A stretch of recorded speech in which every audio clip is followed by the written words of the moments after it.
Good evening, everyone, and welcome to Taste of the League. My name is Cheryl Kaplan, and I am membership co-chair for Manatee County League of Women Voters. And our meeting is being recorded, as you can tell, and all this information that we're talking about tonight is private, and it is definitely owned by the League of Women Voters of Manatee County. So our focus tonight is the state convention that was held earlier this month. And we're going to have a conversation with some of the attendees and what their takeaways were. This was our 39th state convention. And for those of you who aren't aware of it, there are 29 League of Women Voter chapters in the state of Florida. To start the evening off, I invite Alice Newland, our co-president of the League of Women Voters of Manatee County, to offer a toast and then an overview of the convention. Alice, welcome. Thank you. And everybody make sure you have a drink ready for the toast, and you can unmute yourself for the toast. Tonight's toast is the League in action. The League has had many active years of empowering voters and defending democracy. How do we get this much energy? Well, the League works on important issues for protecting democracy and people's rights. Our priorities are brought forward from our membership and chosen by consensus, which means 66% or more want that action or that issue. Because of this, our members care deeply about what they're working on, and the League has accomplished some amazing things and will continue to do so. So let's raise our glasses and toast to the League in action. League in action. Cheers. Okay. I am going to do a screen share, and we're going to go get a convention overview. So 1 second here. Doesn't that look like fun? So we have get these little green and red cards, and if the vote is kind of close, we vote with the little cards. These are the attendees except Robin. Robin, you're just going to have to raise your hand, and she was taking the picture. So we have myself, co-president Alice Nolan. We have Felicia Jett, our membership chair, state board member, Manatee board member, state membership chair. We have Jackie McNeil, who's one of our board members, and we have our student intern, Olivia Nicholson, who's a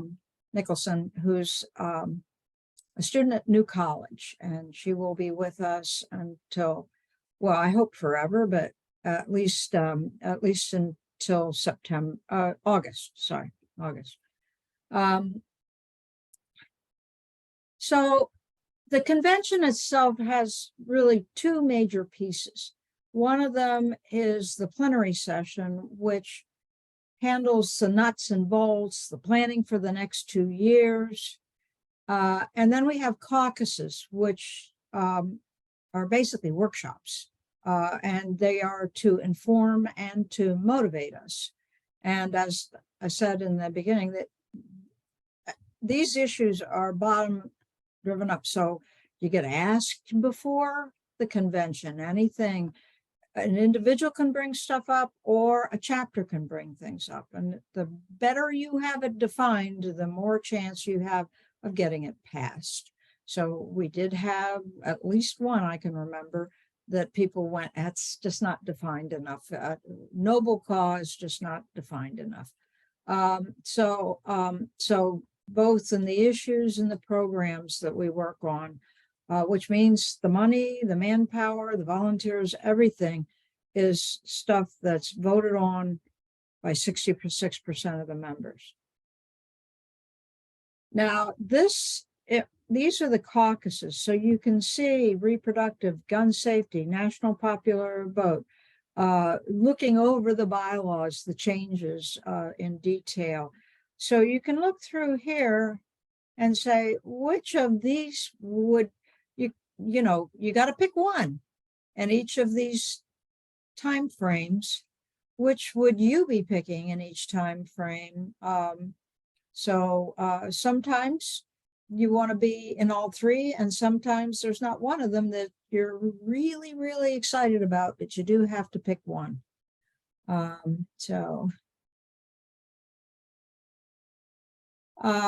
And we do changes afterwards based on those programs. We come back with information, and we will be doing programs. When you're in the plenary sessions, they started off by saying, if you have to go to the bathroom, go now, because you're not allowed to leave the room.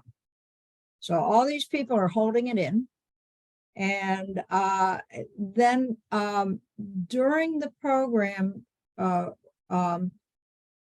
when something is presented that you want to voice an opinion on, there's a pro mic and a con mic.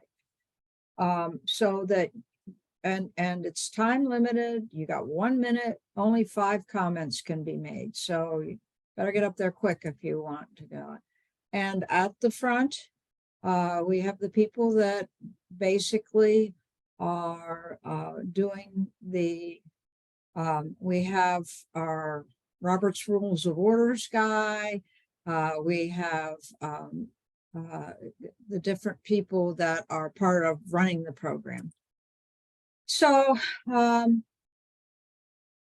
day one, it's just reviewing. They're just going through the proposed changes, the proposed programs.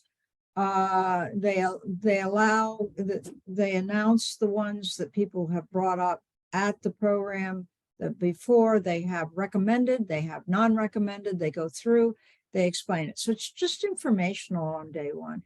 But day two is when the things really pop, and you're pretty bored on the first day, but the second day it's a lot of fun. You're talking, let's vote no on that. Let's vote yes.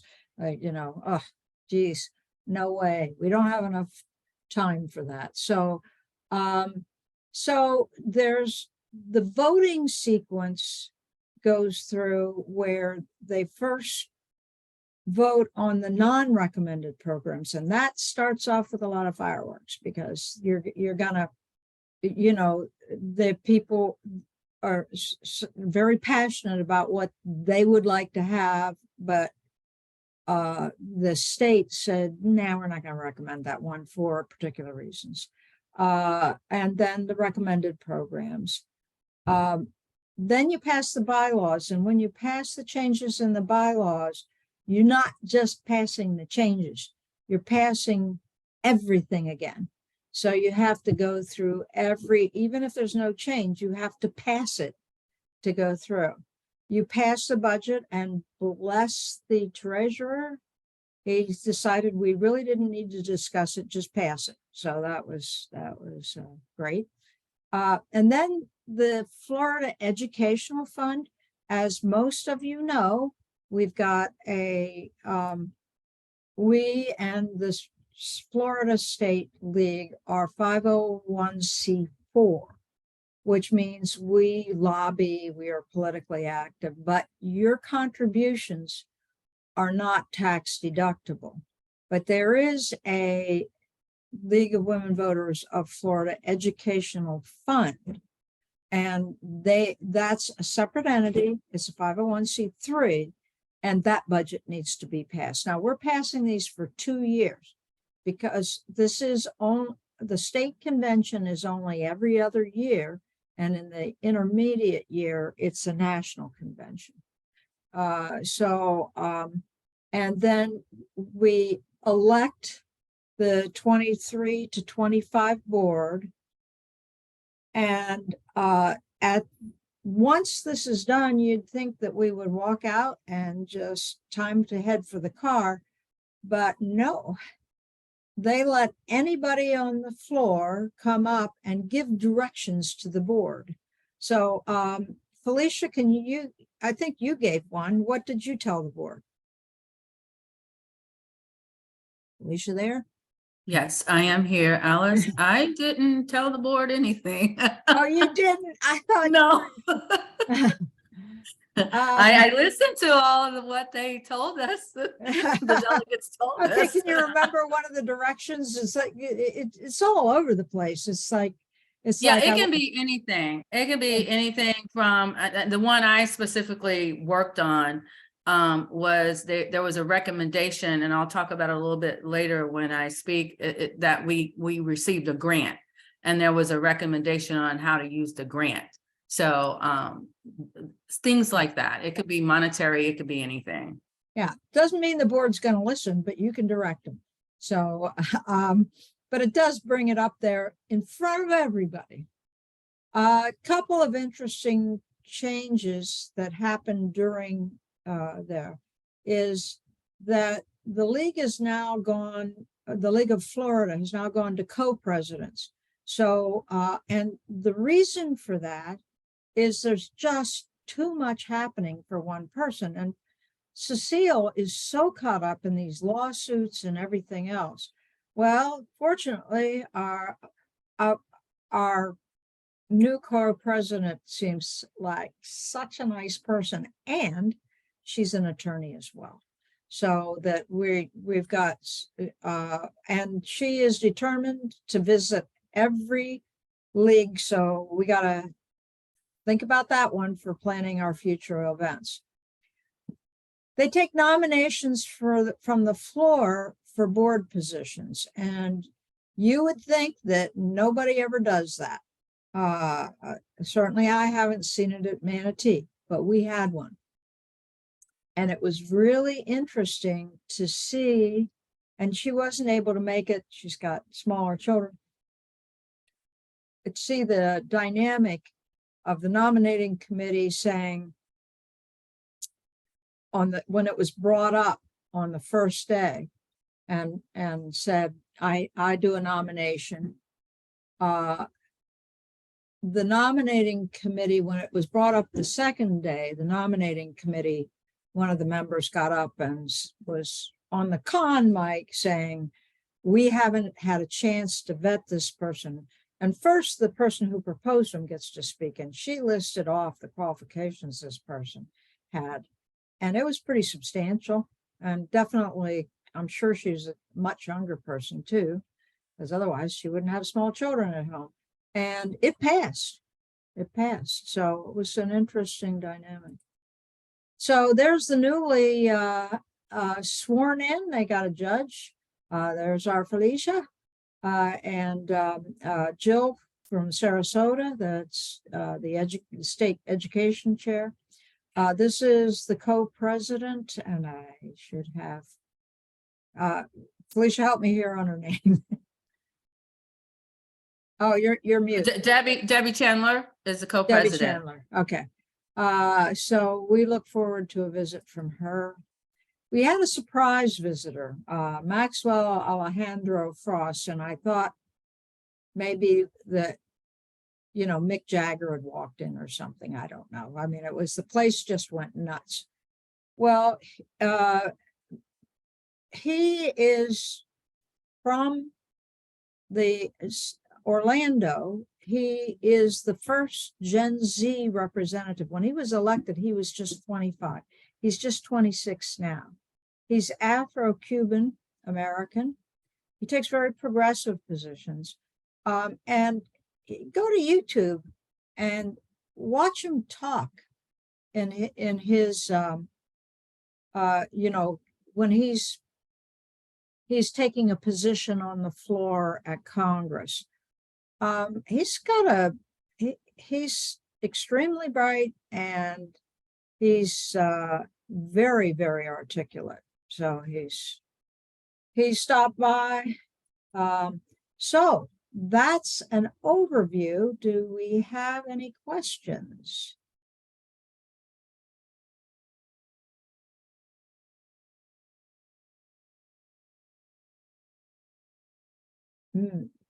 Okie dokie.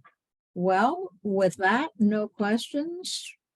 I'm sure everybody's anxious to attend themselves 2 years from now. They're looking for suggestions of locations, and I will move on to Felicia Jett to speak about her involvement in the convention. Thank you, Alice. Good evening, everyone. Let me first say this was my first League of Women Voters convention, and it was awesome and invigorating. However, since I serve on the state board, I did not participate as an attendee as much as I would have liked in some of the workshops. But my role was basically moderating a couple of panels. There was a panel on targeting young adult steering committee on Friday AM. There was also a panel, the young adult innovator panel, that I moderated at the Saturday grab and go lunch. And then I conducted a workshop on Saturday AM called the League 101. But what I want to focus on the next couple of minutes is a new initiative that I believe will position the League to last another 100 years. And if you haven't guessed, that's the inclusion of young adults. Let me give you a definition of what a young adult is. And that is someone who is 18 to 40 years old. Now, I don't know how many of you fall into that category, but we have a lot of young adults out there that are very willing to be a part of our league, and you'll hear about that in a few. This definition was based on a grant that was written last year by a past state board member, which resulted in a donor contribution of approximately $100,000 to the state league. A steering committee was formed, which I am now chairing, to develop the platform to provide funds to local leagues across the state to meet the intent of the grant. So at this time, there have been no funds disseminated, but we do plan to begin the rollout of these applications by the end of August to the local leagues. However, the panel was able to share work that has been done to date at the University of Central Florida's campus, where over the past several months, we had an intern at our state office, Kay Hovescalin. And she is a student at University of Central Florida, and she started her internship last year at our state office in Orlando. And she created a league club on the campus. And to this date, they have over 100 students, 100 young adults that have become a part of this club, which is very exciting. And she did all the legwork herself, and that was not her job as an intern. She did this just because of her love for the league. And she'll tell you the story because she's going to be on in September, and we do hope you come back to that. But anyway, we have over 100 students that have become involved at the University of Central Florida. And these students have also become integrated with the local league, the Orange County League, which covers the Orlando area. And as you know, student members are free. So the panel focused on how this growth occurred, and Kay led that discussion.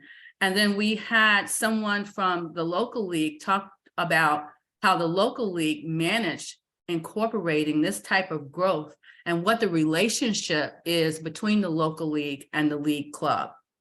And this led to a lively discussion and lots of questions. And so that was I would say, the exciting piece of it, because I believe most of the leagues that were there at the convention just fell in love with this idea, and they're chomping at the bit to get some of this money so they can start young adult, have young adults in the organization, as well as look at college campuses in their area. The Young Adult Innovator Panel consisted of 3 dynamic and powerful young adults, which discussed their civic interests, conversations with their peers, and what motivates their action. So, Alice, if you can bring up the picture of the young adults at the convention. And they took a picture with the panel. So these are the 3 panelists along with the young adults. So we have a serious picture that we took, and then we have the fun picture. Maybe. we have the fun picture. There we go. Yeah, So anyway, and Olivia is there. She's got Vote Baby Vote on, I think, right? Is that you, Olivia? Yeah, that's me. Yes, yes. So before I turn it over to Olivia, who is our local leagues intern as well as our young adult, I want to mention again that Kay has been scheduled to speak at our next Taste of the League, which is going to be held on Thursday, September 28th at 5:30. So please mark your calendars. And Olivia, you can share your experiences with the convention. Thanks, everybody. Hi, my name is Olivia, and I'm a rising second year at the New College of Florida. And I am the summer intern here in Manatee County. My experience with the, sorry, one second. My experience with the convention was just really kind of like world changing. I went in not knowing any of the youth there. And honestly, when I first arrived, it seemed to be mainly an older crowd, and I wasn't sure if I would fit in with many of the people there, which was a little anxiety provoking. However, by lunchtime, following the young adult, I think it was the young adult outreach program, there was like a 45-minute session or so on youth outreach. I connected with a few students from UCF and USF, and we were able to meet to talk about our experiences with the league as young adults and our experiences in political advocacy, where there tends to be a larger crowd of youth in higher education conversations. And I've worked with a lot of students throughout this school year to run protests. And it's interesting to see students from other schools who knew each other through these larger connections gather together in this space and have dialogue about what's going on at the state level and how we're all connected, even though we are miles and miles away from each other during the rest of the year. What else? There were several discussions on experiences with being a young adult in the league or being a college student or young adult who wants to get involved. And I found that the most challenging part was trying to have conversations that really led to like a workable foundation that we could with like one main takeaway. But I think by the end, we got to that part by the youth panel where Kay and Grace and Ben all sat and discussed their experiences with outreach and being reached out to. And I believe that covers my experience with the programming. In the future, I think one thing that I'm going to do at least to get more involved is invite my friends from college to join events. And if you know anyone of the age range 18 to 40 or even younger, please reach out and get them involved, because we need to make a welcoming community for everyone and make sure to invite as many people as possible. And I'm going to pass it off to Robin. Robin is an amazing woman. I had the honor of being her roommate for the convention, and we shared many amazing conversations, laughed tons. Sorry, upstairs there are dogs and they're going a little crazy. But she is the communication chair, and I'm working with her to create a miniature activist magazine that will be sent out to young adults and whoever else is interested. Robin. share what you would like to. That was one hell of an introduction that I probably don't deserve, but thank you. And Olivia is a great roommate. I'm gonna tell you, I don't think I've had to share a room with somebody in like 20 years. And I was like a little like, oh, is this going to be weird? But we hit it off almost immediately. And as we mentioned, Olivia is a second year at New. She is our intern for the summer. And if you look at your screen, you will see Mila Wimbush, who is we have just hired as our intern for the fall from New College. And so Mila and Olivia know each other, and they're going to be coordinating, kind of passing off from one to the other, the projects they're working on. Mila's going to be with us from August to December, or September to December. I forget the exact dates. And she's going to be popping in a little bit over the summer to kind of overlap with Olivia. So I'm very, very happy with the results of trying to get an intern from New College. I also, of course, attended, and the two sessions I attended that were the most interesting was the one on HB 7050, which quite frankly, everything we talked about that day is no longer, it's like a moot point now, because there's an injunction and there's been changes, and that's going to be getting talked about left and right in the near future. And I attended with Olivia the one of the sessions on outreach to young adults. We got a lot of ideas. It's something I'm trying to focus on for our chapter, starting with having interns from New, hopefully from State College eventually as well. And got some really good ideas, which Saturday, the two interns, Olivia and Mila, and Felicia and Lisa Ramirez and I met to talk about some ways to do some events for voter registration day, which is September 19th, possibly on campus. And we started brainstorming some ideas of how to engage with the two college campuses. And Olivia and I were able to bring, this info we got in Orlando and kind of bring it back locally and figure out how we can do better appealing to young. And I think we will actually do very good. I think the two chapters here in town will do great with New College. They're very politically active students, mostly all registered to vote already. So that's like the one thing you don't need to worry about with them. But I think there's a lot of opportunity for crossover. And we also, unfortunately, I don't think she made it. Olivia's boss in the student activities office was going to come tonight, and we've already started talking to her about hopefully getting on campus a little more. And I think that's about it. It was a very interesting experience. I would absolutely do it again. I would totally room with, I recommend Olivia highly as a roommate because she was awesome. And we had a really good time, and I was super impressed. Olivia has that certain thing Alice has where she walks in a room and has like 20 friends in 5 seconds and makes everybody around her feel at ease, which is not Robin at any level. So it was really impressive to watch. Like, she ditched us and like found the younger people immediately and was like, I'm gonna go sit over there.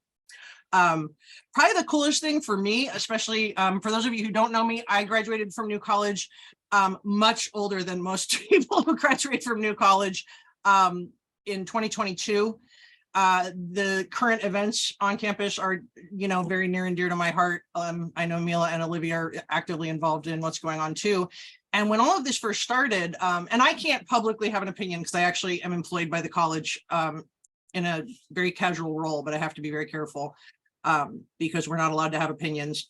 But talking to different people in the league, both in Manatee and Sarasota, about what was going on, a point was raised. Jill, who's the education chair in Sarasota, and I believe in the state too, correct?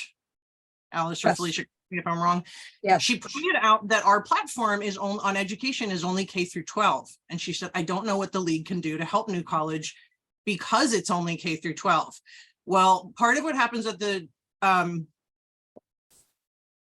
convention is votes are taken on amendments to the bylaws and our positions. And the Sarasota chapter has brought, and it was approved, I think pretty much unanimously, that the League of Women Voters will now engage in educational issues, not only K through 12, but also to secondary and post-secondary.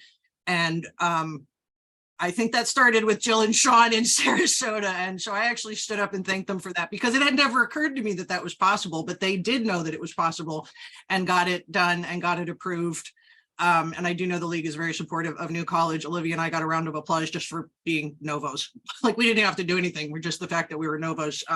So the league is already paying attention across the state. So that was awesome. It's now, we can officially have an opinion or, support education issues going on at our universities. And on that note, I'm going to introduce Jackie, who I've lost on my screen, but Jackie is one of our board members, and I bet she would have been an awesome roommate because she got an awesome upgrade room. We were all trying to get in with her. She was up on like the top floor in like an apartment. But Jackie is one of our board members, and I don't think I saw Jackie except at the plenary. So I have no idea what she attended, and I will turn it over to her right now. Thanks, Robin. Hi, everyone. As Robin said, I'm Jackie McNeil, and this was my first convention, and I was excited about going because you always get you get rejuvenated when you're around other people who are excited about the same things that you're excited about.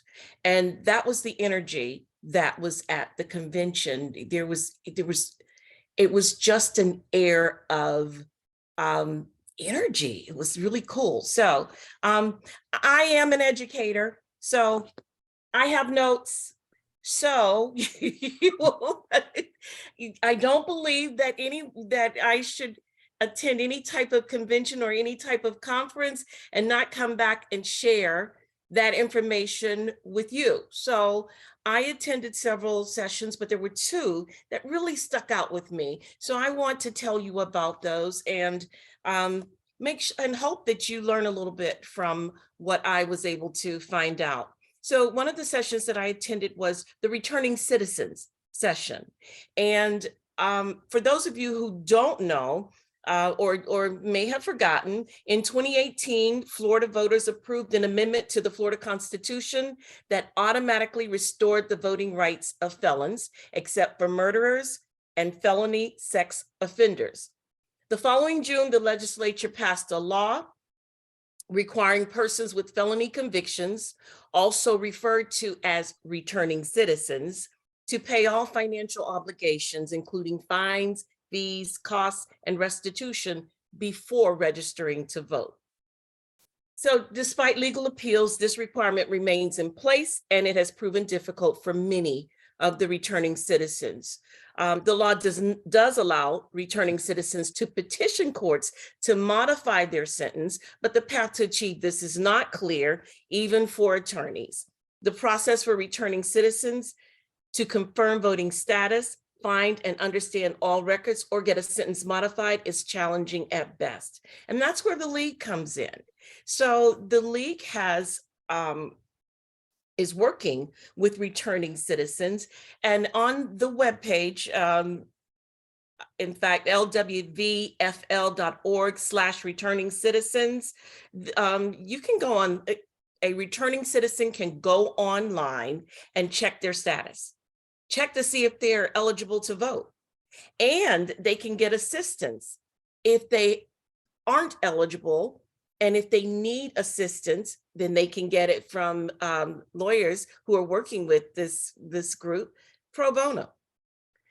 These lawyers will go back into, will actually help these returning citizens with modifying their sentences. They'll go back to court, sometimes get the sentences, the restitution piece of it at least reduced, so that they can actually register to vote. And we asked the question at that point, we're saying that restitution is a major barricade or block to people being able to register to vote. What's an average cost? Well, maybe $1,500. But if you're a felon and you don't have the ability to raise that money, then it becomes prohibitive and you still can't vote. So that was one of the sessions. I want to make sure, if you go to the League's Returning Citizens webpage, there are three options.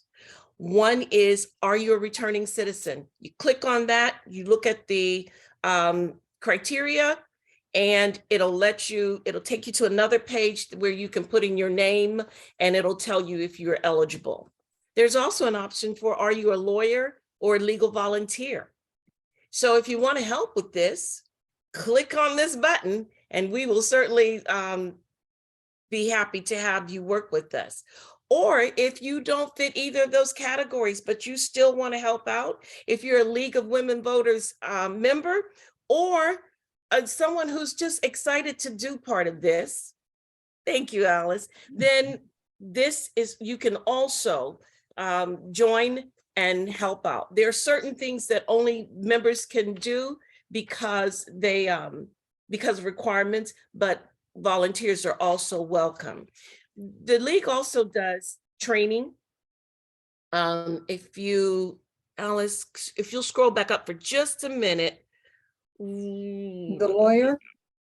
Are you a legal volunteer? Yes, if you look at the lawyer piece of it, for information about the 2 Florida Bar approved CLE courses, they can go on there and take those courses free of charge.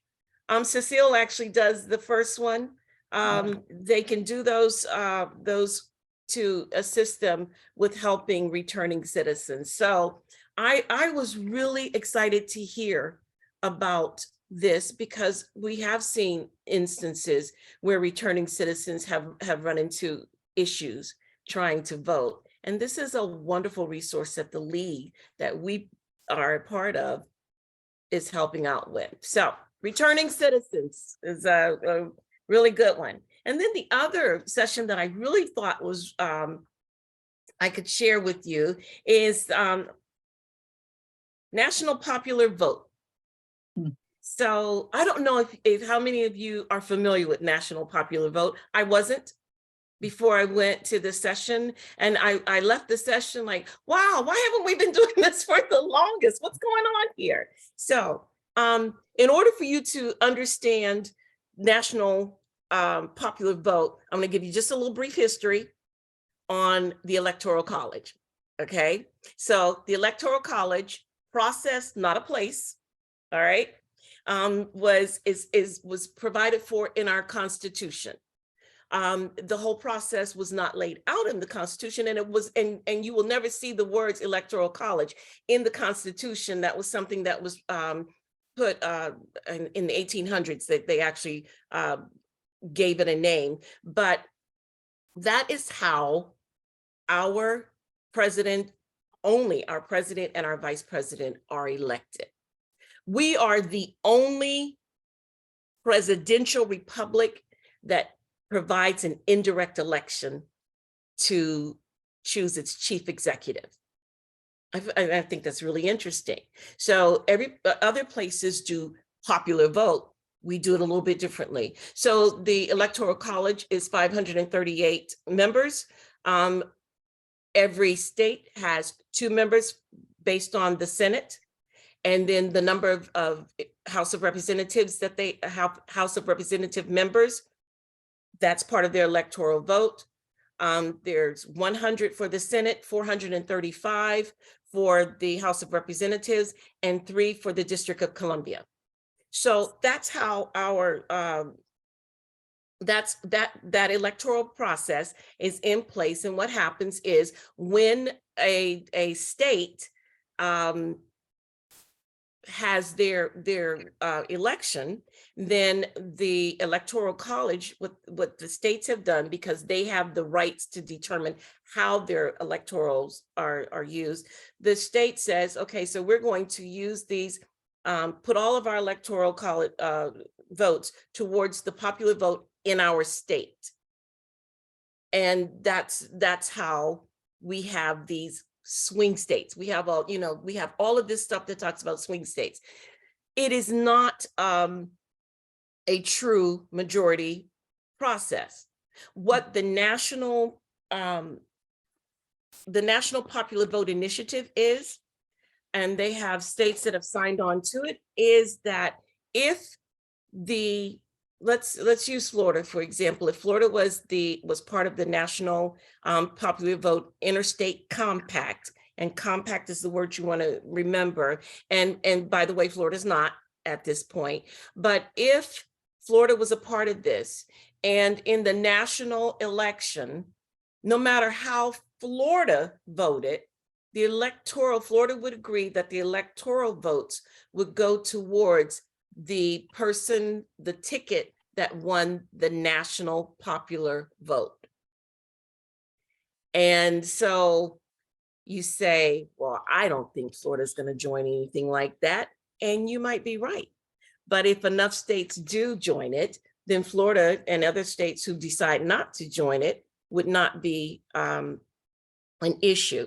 I invite you to read more about the National Popular Vote Initiative, but I do want to leave you with this. As of June 2023, so as of this month, 2023, 16 states and Washington, D.C., representing 205 of the necessary 270 electoral votes have enacted NPVIC, National Popular Vote Initiatives.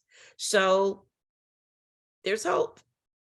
There's something to think about, and it is a way of ensuring that popular vote nationally is how we elect our president and vice president, because we do it with everything else.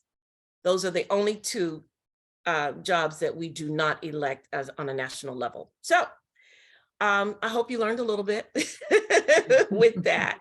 And with that being said, I'm going to turn it back to Cheryl. Thank you so much, Jackie and Olivia, and oh my goodness, Robin. And wow, you know, one of the things I got out of this is from the convention point of view. I haven't attended myself, but this is a way to have your voice in democracy directly through the league and empower yourself to be active that way. And congratulations for those people that did attend, and thank you for attending for all of us. Now, you may have some questions for one of our guest speakers tonight. And if you do, raise your hand and I'll call on you. Let me see, I can see you all. Okay, Lyle, would you unmute yourself and ask your question, please? Yes, and I don't know that anyone has an answer for this, but I think it's very exciting that young adults are 18 to 40 and can join for free, and that there was this grant for Florida to cover that cost. Do you know if that's true in any other states, or if there's a national movement to do that?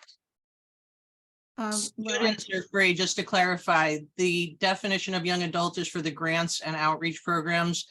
The free membership is for college students. Okay, thank you.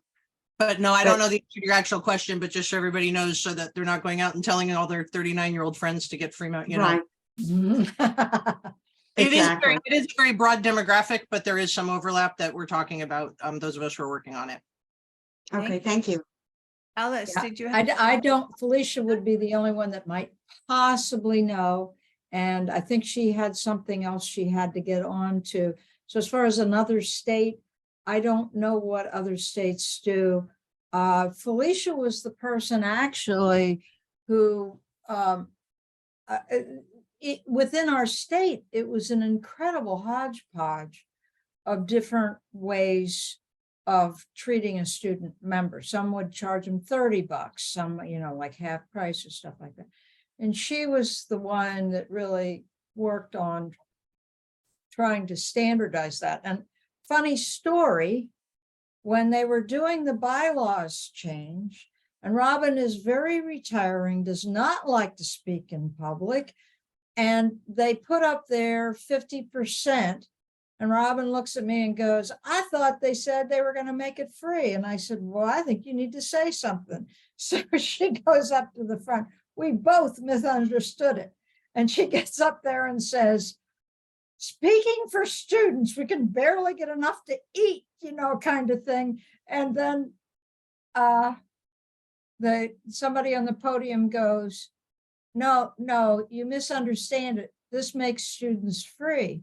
And she just turned and looked face on at everybody, this big room of people, and said, then I'd like to encourage everybody here to vote for this one, please. All right, Robin. I was showing off my new college education with my clear understanding, but Alice was there with me. It was like a little bit, it sounded like they were saying that they were going to start charging them, but I guess Right, it did sound it was like it. just written oddly. But But I I had did, 50% in there, and it's like 50% of what? Yeah. yeah, and it was, and I think, didn't they incorporate that part, because didn't it used to say full-time students? And I do apologize. It is a very, very long, draining couple of days. I'm not gonna like lie to anybody who's thinking about going, but I would totally do it again, despite the fact that I got like no sleep. And and was tired coming home. That's because Olivia kept you all night long. I know Olivia was at a party. Actually, What I have to say, Robin, is that what I appreciate you saying is, I think all of us that haven't attended, raise your hand if you've not attended a state convention. All right. So Alice, take a moment and tell us how can we do that as league members? Oh, well, it's for the state convention, not the national. You know, we're not going to pay for you to stay in Denver, but for the state convention, if you are a member, the fee for being there was $250. You got your food and all that. And if you're a member, we pay your fee because we want you to encourage you to go to it. Now, Olivia got a grant, so we're very happy about that. So, but we do want you to attend because it is, as you can tell, it's not only you learn a lot, you learn about a lot of stuff in terms of making you more effective. You also learn a lot about what's going on, and you learn a lot of the about movements within the, just like as Jackie was talking about, she learned about National Popular Vote. Now we're ready to send her out talking about it everywhere. And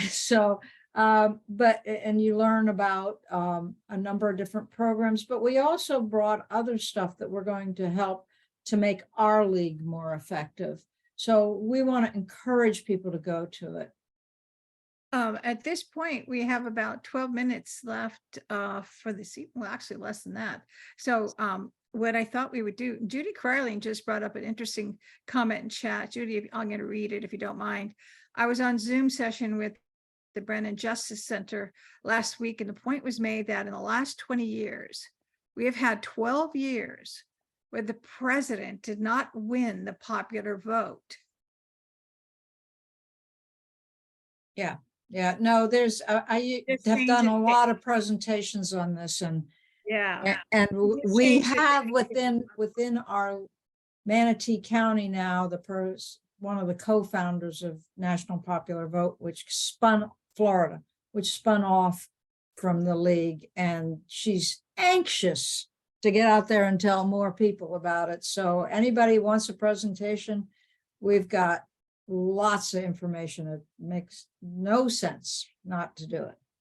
We have a couple of buttons if anybody wants them too. Palm Beach is ironically, Palm Beach, the hanging Chad County, is very, very potently behind this. And I have about 4 or 5 of these. If I see any of you, if you want one, let me know. Thank you. Thank you, Robin. So Alice, I love hearing about the convention. I think we all do. And we were going to put up a list and say where all the activities are. But in the essence of timing, Alice, would you give us an update of what's actually some of our choices going forward with our league in Manatee for the next time? Glad to. So I've got 2 basic things to talk about. Basically, the summer where we're going to have action. So one of them is that we have the Manatee Voter, the monthly one, is coming out, and there's going to be a fairly substantial article on democracy is not a spectator sport. So, and it has a list of the things that are participatory, and also a lot of links to things that support it. A National Popular Vote being one of those, as well as open primaries and things like that. But then individually, it's, voting informed and things like that. There's 2 things that are directly on our schedule for the summer and also available on there. One of them is that one of the options is running for local office. And the featured video is going to be our run for local office video, and you can go back and get 2 years of it, and you can also get the book, workbook. So again, bringing that back to say this is really good information if you you or somebody you know wants to, if you're going to support a candidate, things like that. But we also have coming up towards the end of this month, public comment training. So there are issues there's a big one coming up now, impact fees. So, which, does new construction pay its own way for infrastructure so we can get the infrastructure we need? So,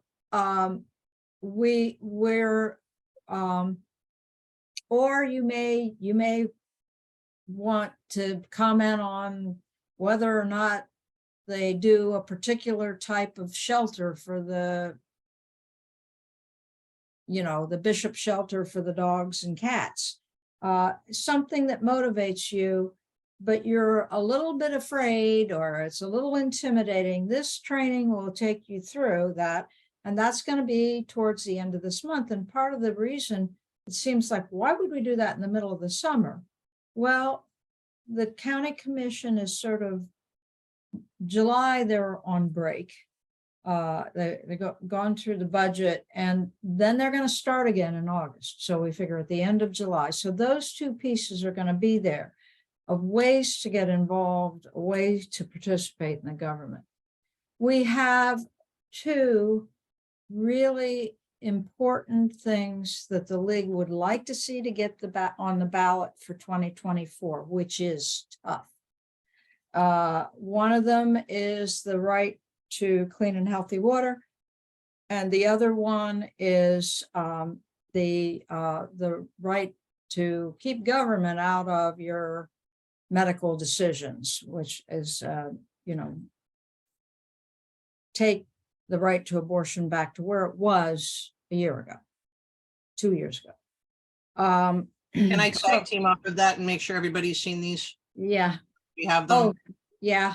Does anybody not know that we have 5,000 of these postcards, which direct you to how to sign that petition? And I believe Ruth Heronshire has them at this point. Yes. Well, no, we've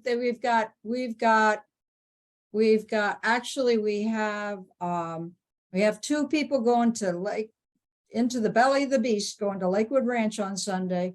We've got one person who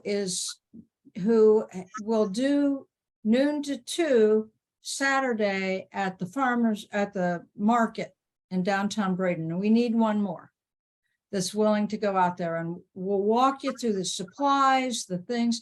We've got 3 locations with those supplies.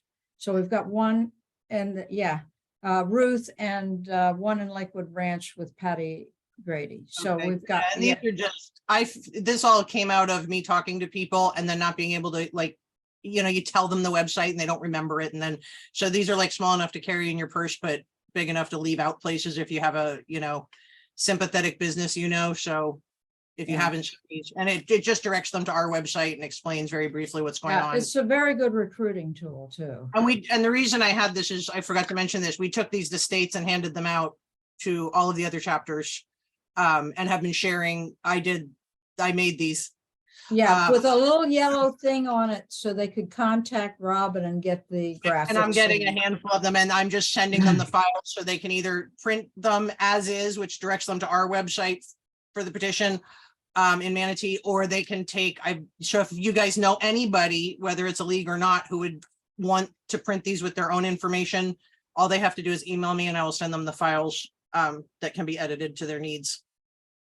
So so please contact me to get one more person. We have a little quick session with the two of you to make sure you have the right supplies, make sure you got the right verbiage, because there's 2 commissions, there's 2 petitions, the water and the abortion one, and that, the 2 of you are coordinated on where you meet, your phone numbers and everything else. So that we have decided, we were sort of separated because we had the healthcare committee really working hard on the right for the abortion care, and we had the natural resource committee working on water. And you could really see the difference in how many each brought in. So, of each, so that, so what we've done is that neither of those committees are going to meet in July. And we are going to have every other week a meeting on Wednesday, 5 o'clock, Zoom on petitions, on both the petitions, and every 2 weeks after that, so that we can keep up, we can share information on how to most effectively do this, because it's a big ask. And so we need everybody's support in that. And so those are our big things we do have coming up. We've already got our September hot topics, and we're also looking for a speaker for our annual meeting in April. So that's looking forward.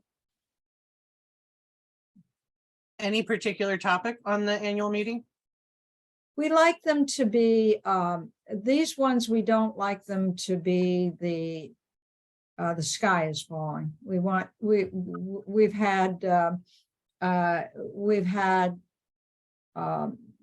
had just, Supreme Court justices, we've had Realize Bradenton, we've had the Chamber of Commerce, we've had somebody that did kind of do a sky and falling, but he did one about he had written a book about the earth as a bubble kind of thing. And so it's the last one was the conservation. Now, she was really great. They, buying land,